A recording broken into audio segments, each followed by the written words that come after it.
मोहम्मद हनीफ साहब तुसां हिकिड़ा चौसठा सुणंदा पिया जी साईं दुनिया में कंहिंजी यादि आंदी आहे हाँ साईं पर के यादगिरी अहिड़े जेके कड़क पवंदे आहिनि उतू हाँ साईं बिल्कुलु ए चौसठा ऐं वे जो उनजा यादि कड़क पवे पिया महबूब दा जी अॻु दफ़े त तेरी यादि कड़क जॾहिं पवंदी हे उहो वक़्तु हशर जा बहंदा हथ फिर वेंदे आहिनि ॾंद वण पवंदे आहिनि कंहिं बुत वांगुरु ढहे पवंदा ग़ुलाम क़दर जॾहिं होश आंदी हथ कर्मा ते रख रोंदा मेरा मलकल मौत है तू माही सिरनेसी ई सोचेंदा सिरनेसी में सिरनेसी ई सोचंदा मां ईअं सोचां तूं मुंहिंजो सिर खणंदे एॾी यादगिरी जंहिंजी बि कोयल जो आवाज़ु महबूब जो आवाज़ु आहे कोयल जो आवाज़ु बि अची वियो आहे पंहिंजे वणनि ते बीठो हुओसीं वरी हिकिड़ो ॿियो तव्हांखे ॿुधायां अॼु आसी मैं ॾे चन माही ए दिल को दिलासे ॾेंदा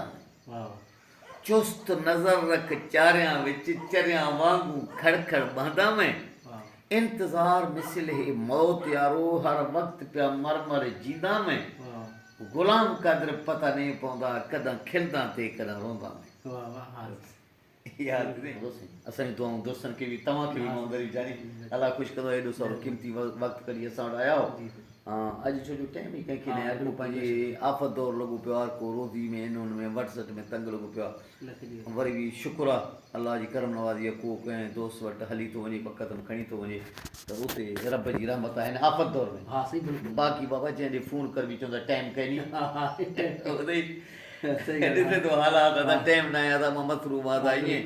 असां हाणे टाइम हलाए काॾे असांजे कान्हे ख़बर ई कोन्हे भॼी साॻियो टाइम 24 कलाक हले थो उस्ताद साईं तव्हांजी ॻाल्हि में पियो पहुता तव्हां माशाल्लाह एतिरे अरसे ताईं तक़रीबन 30-35 साल थी विया शाइरी कंदे या फ़र्क़ु अदाकारी कंदे फिल्मनि में कमु कयो अथव शाइरीनि में कमु कयो अथव हर फील्ड में तव्हांजो किरदारु रहियो आहे माशाल्लाह तव्हां अगरि शाइरी जो आहे कंहिं शइ खे माना मंज़िल रखी करे शाइरी ॻाई आहे बिल्कुलु इनमें कोई शक ई कोन्हे उहा मंज़िल मक़सूद आहे न मुंहिंजासीं उहो मिली आहे मां ख़ुशि न वञा रब करीम जो सिलसिलो आहे हिकिड़ो मतिलबु उमेद अधूरा रहिजी वञनि उमेद हर माण्हू कोई नथो मुंहिंजा उमेद पूरा आहिनि अॼु मां मरी थो वञा ईअं को न चवंदो उमेद अधूरा रहिजी वेंदा बसि उहे कुझु माना कुझु शयूं अहिड़ियूं हूंदियूं जो क़बर में खणी वेंदो केरु बि हुजे अलाह से राम कंदो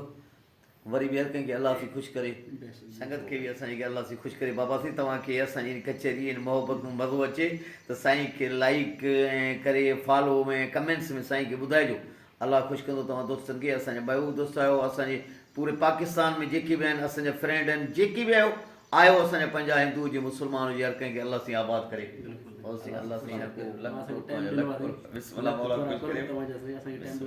महिरबानी साईं संगत महिरबानी